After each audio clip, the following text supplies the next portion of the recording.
বাড়ির সবজি বাগান থেকে তুলেছি গাছের শিম। এখানে কয়েক ধরনের আছে, 2-3 ধরনের আছে। আর লাল শাক এবং ধনেপাতা।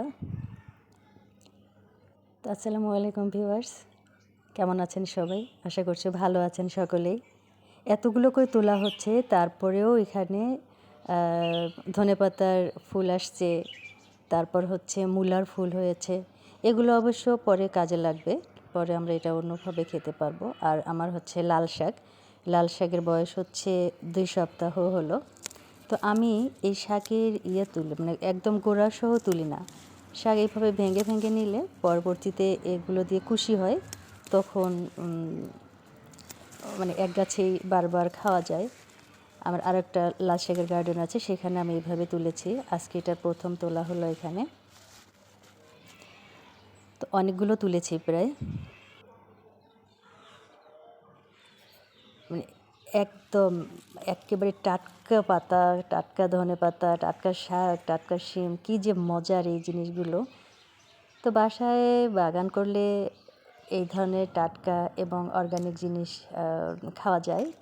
অনেকেই এগুলো করছেন, হোমস্টে ভেজিটেবল গার্ডেনিং করছেন। তো আমি এখানে একটা রডের উপরে দিয়েছিলাম এই গাছগুলো। এই রডেও অনেকগুলো হয়েছে, মানে এই 2 দিন 1 দিন পর পরই তোলা হয়। অনেক অনেক হয়েছে।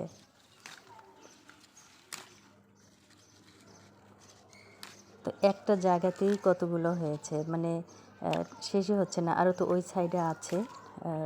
এই অবস্থা।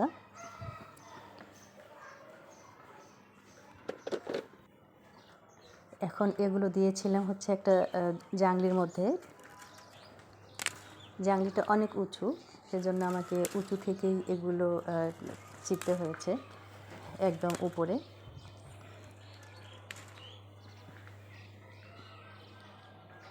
দেখুন এই সিমটা খেতে অনেক মজার, অনেক সুন্দর একটা সিমটা। তুলতে কিন্তু ভীষণ ভালো লাগে, আর খেতে যাই হোক না কেন, তুলতে মজা। আমি এইভাবে তুললাম। আর একটা যে বিদেশি লেবু গাছ ছিল, সেটার একটাই ধরেছে লেবু, এবারে প্রথম। এই লেবুটা আরও ফুল আছে, দেখা যাক কতগুলো ধরে আরও।